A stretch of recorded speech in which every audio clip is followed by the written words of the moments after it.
Et là, c'est le coup de tonnerre dans un ciel bleu. Et si nous vous disions qu'une école privée bien sous tout rapport n'a pas pu voir le jour en France? Qui en paye le prix, c'est les enfants. L'État veut les séparer de la société. Un maire qui a tenté de vendre un terrain à une association des frères musulmans n'a pas pu voir le jour à cause d'un article mensonger et à charge. Pris de court, j'ai écrit à Charlie Hebdo. Musulman égale séparatiste égale terroriste. N'a pas pu voir le jour parce que c'est une école privée musulmane. Stanislas, ça avait été une école musulmane. En moins de temps qu'il faut pour le dire, elle aurait été fermée. Ces gens-là ne sont pas des frères musulmans. En principe, c'est fini. Sauf que, pas de bol, ils sont tombés sur Mourad Jabri.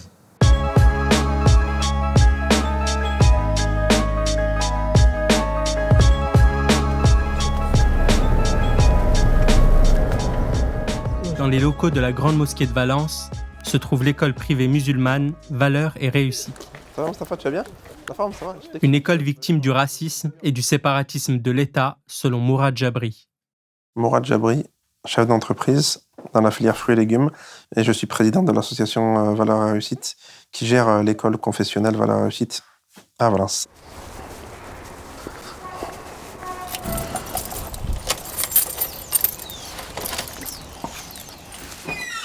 Pour moi, l'éducation des jeunes, c'est très important. On est dans une salle de classe de l'école Valeurs et Réussite. L'école, anciennement nommée ICRA, a été fondée en 2012. Elle compte aujourd'hui 4 classes, du CP au CM2, pour 50 élèves. Une école située au cœur du quartier Font-Barlette, l'un des quartiers prioritaires de Valence. Avec cette école, Mourad Jabri a l'ambition d'aider les jeunes du quartier. Il y a 2 problèmes. Il y a un problème de délinquance et un problème aussi par rapport à tout ce qui est islam radical, etc. On a beaucoup de jeunes qui pourraient avoir des parcours très intéressants et malheureusement, parce qu'à un moment ou à un autre, ils n'ont pas été accompagnés comme il faut, ils vont passer à côté de leur scolarité. Je m'appelle Nathalie Tronqui. J'ai commencé à donner de mon temps en 2020, petit à petit, en tant que bénévole. Et à la suite, ils m'ont proposé d'être la trésorière. Et j'ai accepté vraiment sans aucune hésitation. Le partage, la tolérance, la laïcité, le respect de tous. C'est toutes ces valeurs en fait qui sont malheureusement en train de se perdre dans notre société et qui sont chères à la tradition musulmane qu'on souhaite garder, chérir et véhiculer à travers cette école. L'histoire débute en 2019. L'école privée entreprend les démarches pour passer sous contrat avec l'État. Le directeur académique et le préfet de la Drôme émettent un avis favorable sous une condition: avoir des locaux plus adaptés. Et c'est pour ça que le maire de Valence a décidé de mettre en avant sa volonté de suivre les préconisations de l'État en nous vendant un terrain qui était juste en face des locaux actuels pour qu'on puisse construire des nouveaux bâtiments.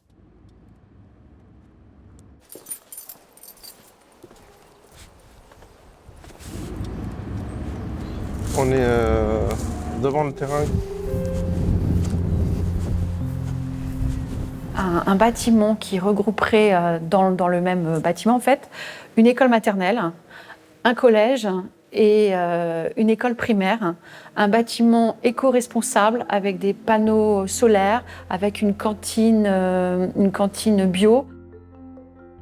C'était pour elle une fierté parce que c'était le moyen de montrer aussi qu'elle était totalement transparente vis-à-vis des services de l'État. C'est pour elle apporter des garanties sur la qualité de l'enseignement. Les rapports académiques attestent également du bon niveau de l'école et de ses élèves. Alors, tout se déroulait bien, le compromis de vente était signé, on avait les plans des architectes, on commençait à faire des levées de fonds. Pour valider la vente du terrain à l'association Valeurs et Réussite, la mairie valentinoise va procéder à un vote lors du conseil municipal du 27 juin 2022. 45 voix pour et 2 voix contre. Parmi ces 2 voix, celle qui va déclencher les hostilités. Je m'appelle Bruno Casari et je suis élu à la fois de Valence, de la ville de Valence, et de la communauté, c'est-à-dire de l'agglomération de Valence. En juin 2022, une délibération arrive au conseil municipal sur une association Valeurs et Réussite. Et pour moi, il n'y a aucune anicroche là-dessus. Je ne veux pas qu'un terrain municipal, que j'aide à la vente d'un terrain pour une école confessionnelle ou pour une paroisse ou pour quoi qu'il arrive de confessionnel. Les LFI et les LR font bloc ensemble pour voter tout ça. Donc, je crois 42 voix sur 49 ou 46 voix, voilà. Ils remportent haut la main. Là, moi, j'aime pas... les batailles sont jamais perdues. Pris de court, je lance ma dernière bouteille à la mer et j'écris à Charlie Hebdo. Puis dès le lendemain, une journaliste, Laure Dossi, me contacte en me demandant tous les documents afférents à cette affaire. Voilà. Donc, je lui envoie tous les documents du conseil municipal, toutes mes recherches, et après, le papier sort.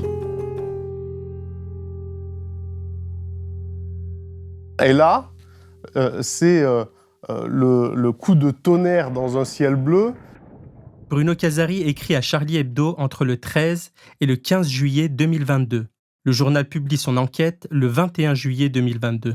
En 6 à 8 jours, sans ne jamais être allé sur place, la journaliste Laure Dossi va rédiger un article à charge contre l'école et Mourad Jabri. Le président de l'école est qualifié d'appartenir à l'obédience des frères musulmans. On y voilerait les petites filles, on séparerait les garçons et les filles dans les classes. Les rapports de l'inspection académique permettraient de constater que l'enseignement présente des lacunes.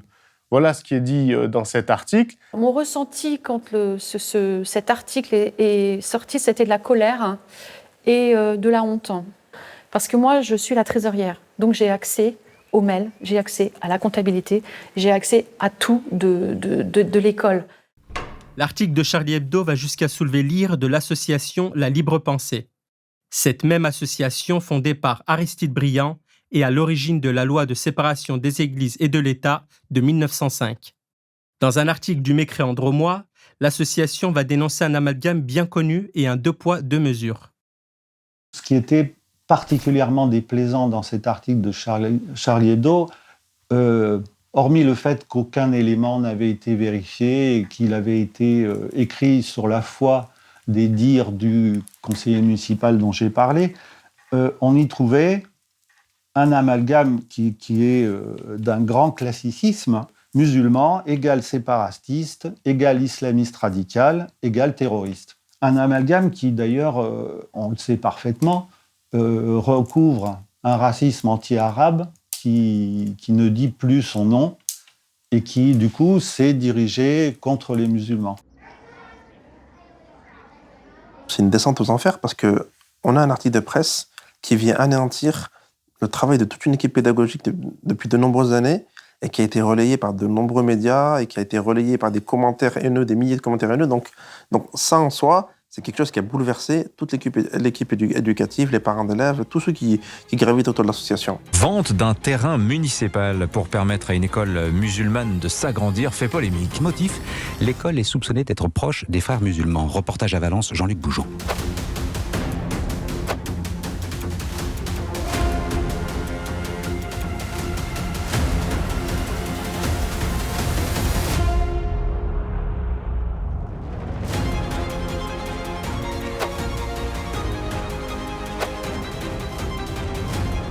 Valence, pardon de le rappeler quand même, c'est l'incarnation de la compromission d'une partie de la droite avec l'islamisme. À Valence, vous avez un maire qui a tenté de vendre un terrain à une association des frères musulmans.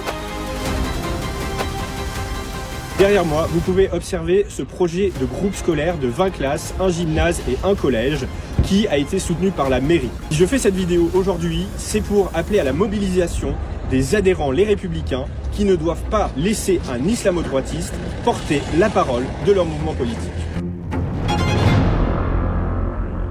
Et tout a été annulé, du jour au lendemain. Tout a été annulé. Et moi, je suis la seule qui ne suis pas musulmane, mais j'ai honte quand même, quoi. Et en fait, j'en prends aussi un coup, parce que j'ai travaillé dans cette école, et en fait, je suis confrontée à leur malheur aussi, et ça me fait mal. Ça me fait mal. Mais Mourad Jabri ne va pas se laisser faire et décide d'entamer un combat judiciaire contre Charlie Hebdo et les pouvoirs publics. Un premier jugement a lieu à Valence contre le journal pour diffamation. Le procès a dévié, c'est-à-dire qu'on est passé d'une vente d'un terrain, parce que c'était ça l'origine, d'une vente d'un terrain à de la diffamation. Et ça, pour moi, c'est typique aussi, et ça m'a assez étonné, de la victimisation. C'est-à-dire qu'aujourd'hui, il y a 3 choses que j'ai du mal à comprendre. C'est l'islam poétique, c'est le wokisme et c'est la victimisation. 1 an et demi après la parution de l'article de Charlie Hebdo, le journal va être condamné pour diffamation publique. Ainsi, il est établi que l'enquête réalisée par Lordossi n'a pas présenté le minimum de sérieux exigé. Il convient de constater que l'article contient dans sa globalité des éléments erronés. Il est inexact qu'aucune demande de passage au contrat n'a été formulée, comme le fait que l'enseignement dans l'école présenterait des lacunes. Filles et garçons seraient séparés dans les classes, les tout-petits porteraient des tenues islamiques. L'Éducation nationale note qu'il n'y a pas de cours religieux dispensés dans l'école. Le règlement intérieur interdit le port du voile.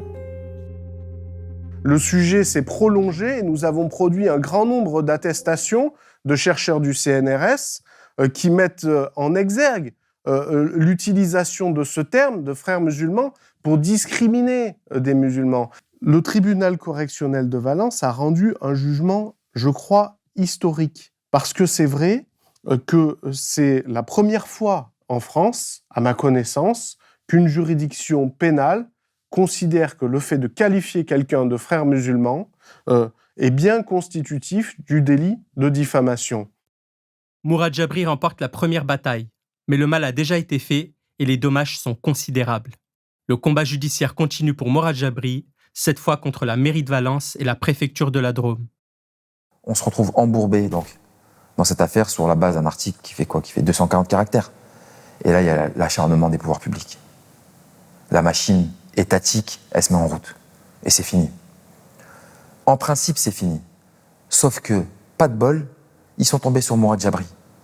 Le maire, avec la complicité de la préfète, lui ont retiré un droit. À traiter, qui jusqu'à présent était Nicolas d'Aragon, en plus d'être le maire de Valence, est vice-président du conseil régional d'Auvergne-Rhône-Alpes, présidé par Laurent Wauquiez, dont il est proche, vice-président de l'Association des maires de France et porte-parole des Républicains. En off, dans un enregistrement que Blast s'est procuré, on entend Nicolas d'Aragon avouer les pressions subies. Il y a eu un mec qui a fait un truc qui a été retweeté 1000 fois avec mon nom dedans. Je favorise les islamistes, je sais pas quoi. Voilà les messages que je reçois. Je peux vous dire que je suis harcelé quotidiennement, ça n'arrête pas. Voilà. Parce qu'elle me fout la pression, et l'État me fout la pression. Et il se trouve dans une position très difficile parce que il est en difficulté par rapport à l'association avec qui il avait des bonnes relations, et il est en difficulté par rapport politiquement, parce qu'en fait, il se retrouve seul, et donc du coup, il va devoir prendre une décision, c'est celle d'abandonner le projet.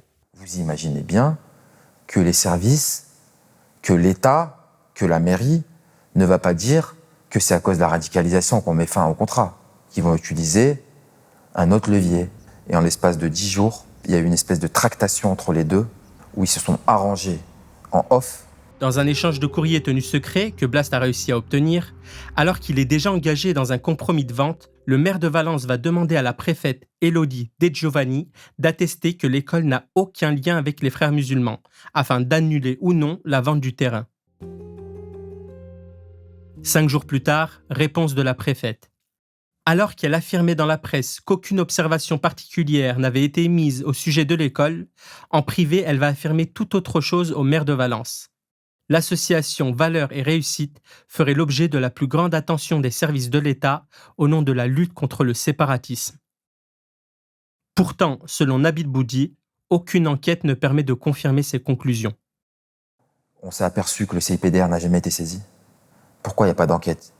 Parce qu'il n'y a pas de besoin d'enquête. Tout le monde sait que l'école Valeurs et Réussite est une école qui a des pratiques parfaitement conformes aux valeurs qu'on leur demande de respecter. Dans un courrier du 2 août 2022 adressé à la préfète, le maire dit s'être trompé. Le terrain ferait partie du domaine public, comme peut l'être un parc municipal, ce qui permettrait d'annuler le compromis de vente. On peut fermer une école pour séparatisme. La loi le permet depuis 2022. Et donc, là encore, c'est parce qu'ils sont à court d'arguments et qui vont sur un terrain d'urbanisme. Pour justifier ce changement, Nicolas d'Aragon va soulever des arguments fallacieux, comme le fait que le terrain serait attenant au parc public Jean Perdry, qu'il y aurait des traversées piétonnes ou des jeux de ballon. Mais tous ces arguments vont être démentis par des constats d'huissier. Jamais un maire n'aurait pris le risque de vendre un tel terrain si les conditions n'étaient pas réunies. Il était lié par le contrat, donc il lui fallait un motif. Il n'allait pas avouer un motif discriminatoire. Il n'allait pas soumettre au conseil du municipal un projet en disant que non, on revient sur la vente parce que, à cause de l'article de presse, je subis des pressions de la part de tous. Mais alors qu'il sait l'association hors des soupçons qui pèsent sur elle, pourquoi Nicolas d'Aragon va-t-il à tout prix chercher un argument pour faire annuler la vente du terrain ? Le problème, c'est que je suis en train de subir une maltraitance de l'État et de mettre en œuvre une injustice vis-à-vis de gens que moi je connais. Je lui ai dit 10 fois, Madame de Touraine, notre problème, c'est que ces gens-là ne sont pas des séparatistes, ces gens-là ne sont pas des frères musulmans. Je lui dis, ils ne sont pas séparatistes. Ces échanges officieux entre Élodie De Giovanni et Nicolas d'Aragon vont amener la préfète à formuler un recours gracieux sur ce motif d'urbanisme. C'est ce motif qui sera retenu lors du conseil municipal du 3 octobre 2022 et viendra annuler la vente du terrain à l'association musulmane. Il a sacrifié l'association sur la base d'un article qu'il savait qu'il était complètement mensonger pour sauver, en fait, entre guillemets, sa carrière politique, parce qu'il a craint un petit peu pour sa carrière politique. Et moi, j'en veux beaucoup au maire par rapport à ça. Et c'est pour ça qu'il y a des procédures pénales qui sont en cours. Parmi ces procédures pénales, des plaintes pour discrimination, menaces sous condition, dénonciation calomnieuse, faux et usage de faux en écriture publique. Ces procédures pénales, elles ont vocation justement à mettre chaque personne devant ses responsabilités. J'ai mis la lumière là-dessus, sur ce point important de la laïcité.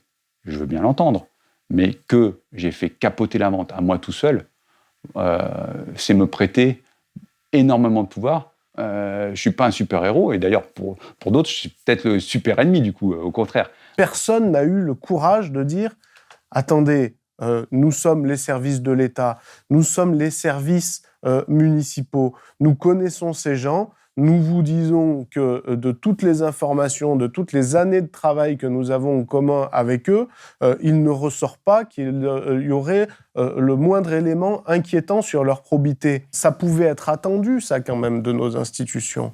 Et malheureusement, ça n'a pas été le cas. En fait, j'ai été honteuse d'être française dans un État qui condamne les musulmans à être tous des terroristes ou des islamistes radicaux, et fâchée, parce qu'aujourd'hui, ceux qui en payent le prix, c'est les enfants. Parce qu'on a du mal maintenant à avoir des salles pour ces enfants, on a du mal à avoir du partenariat avec d'autres écoles ou des projets pédagogiques, parce que l'école a été cataloguée frères musulmans. Et tous ces enfants-là, aujourd'hui, ils n'ont pas toutes les expériences qu'ils devraient avoir. Et ça, c'est dommage, parce que les enfants, ils n'ont rien demandé, quoi. Et tous les bénévoles qui sont derrière, les parents d'élèves qui se démènent pour boucler le budget et tout, aujourd'hui, on doit se dominer encore plus. Et il faut rassurer les donateurs en disant non, on n'est pas des frères musulmans. Il faut rassurer tous les gens qui donnaient en disant non, l'école n'est pas affiliée aux frères musulmans. En fait, c'est beaucoup d'énergie pour pas grand-chose, quoi. J'attends uniquement la vérité. Et elle est en train d'arriver. Elle va faire moins de bruit, malheureusement, que les mensonges qui ont proféré à l'égard de cette école-là. Mais l'honneur de cette école, qui pour moi n'a jamais été entaché, sera rétabli. J'en suis persuadé. Ce que l'on peut constater selon Jean Debrenne de la Libre Pensée, c'est que le traitement des écoles privées confessionnelles par l'État révèle un 2 poids, 2 mesures. On a un cas à Valence qui est particulièrement flagrant, c'est qu'il s'est ouvert une école dite franco-arménienne, qui est une école affiliée à la religion apostolique. Il y a même eu déjà des fonds versés sous prétexte de culture et de... Bon. Donc, il était clair, et c'est en ça qu'il y a 2 poids, 2 mesures, c'est que finalement, l'école musulmane serait tout d'un coup un truc inacceptable, alors que l'école chrétienne franco-arménienne serait, elle, digne d'un soutien, quoi. Déjà, avant, vous aviez le séparatisme du service public. C'était ça, pour moi, le principal séparatisme. Pas d'accès à l'emploi, pas d'accès aux établissements scolaires, pas d'accès aux soins. C'était ça qui gangrénait les quartiers. Sauf que cette même génération qui a été privée de services publics pendant des années a gravi des échelons, s'est instruite, a monté des structures, s'est intégrée dans la société. Et aujourd'hui, plutôt que d'aller quémander l'État, ces structures ont décidé de s'organiser elles-mêmes. Sauf qu'aujourd'hui, l'État, plutôt que de les accompagner, l'État a décidé de ruiner leur projet. Si on refuse de faire sortir une école dont les locaux étaient au sein d'une mosquée et passer sous contrat, si l'État refuse ce projet-là, c'est que l'État veut les séparer de la société. Il y a une espèce dans ce pays de dérapage qui les amène vers une laïcité qui n'est plus fondatrice d'une liberté. Là, on assiste à une instrumentalisation de la laïcité pour en faire une arme contre les musulmans.